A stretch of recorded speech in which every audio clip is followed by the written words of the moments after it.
গাজা পুনর্গঠনে আরব নেতাদের প্রস্তাব প্রত্যাখ্যান করেছে যুক্তরাষ্ট্র ও ইসরায়েল। গাজা নিয়ে বিভিন্ন দেশের একের পর এক প্রস্তাব বা ডোনাল্ড ট্রাম্পের স্বপ্ন সবকিছুতেই নতুন প্রশ্নের জন্ম দিয়েছে। গাজা কি কোনো পণ্য নাকি খেলনা যাকে নিয়ে ইচ্ছে মতো খেলা যায়? অনেকে বলছেন সবার আগে মানুষের জীবনের নিরাপত্তা ও শান্তি নাকি রাষ্ট্রনায়কদের কথার জোর। যুদ্ধবিধ্বস্ত গাজা পুনর্গঠনের জন্য আরব দেশগুলোর দেয়া পরিকল্পনা প্রত্যাখ্যান করেছে যুক্তরাষ্ট্র ও ইসরায়েল।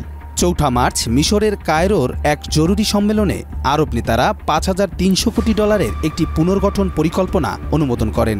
এতে গাজার ২১ লাখ বাসিন্দাকে তাদের নিজ ভূমিতে রাখার কথা বলা হয়, যাতে তারা বাস্তুচ্যুত না হয়। তবে যুক্তরাষ্ট্র ও ইসরায়েল এই পরিকল্পনা প্রত্যাখ্যান করেছেন। তারা বলছেন এতে গাজার বাস্তব পরিস্থিতি উপেক্ষিত হয়েছে।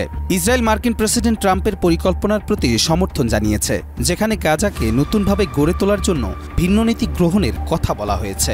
হোয়াইট হাউসের একজন মুখপাত্র বলেছেন, গাজা বর্তমানে বসবাসের অনুপযোগী, তাই এই পরিকল্পনা বাস্তবসম্মত নয়। আমরা ফিলিস্তিনি স্বাধীনতাকামী সংগঠন মুক্ত গাজা পুনর্গঠনে ট্রাম্পের পরিকল্পনায় অটল আছে।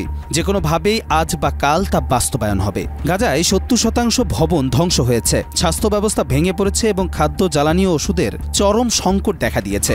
ফিলিস্তিনিরা ভয় পাচ্ছে তারা আবারও ১৯৪৮ সালের মতো আরেকটি নাকবা বা বিপর্যয়ের শিকার হতে পারে।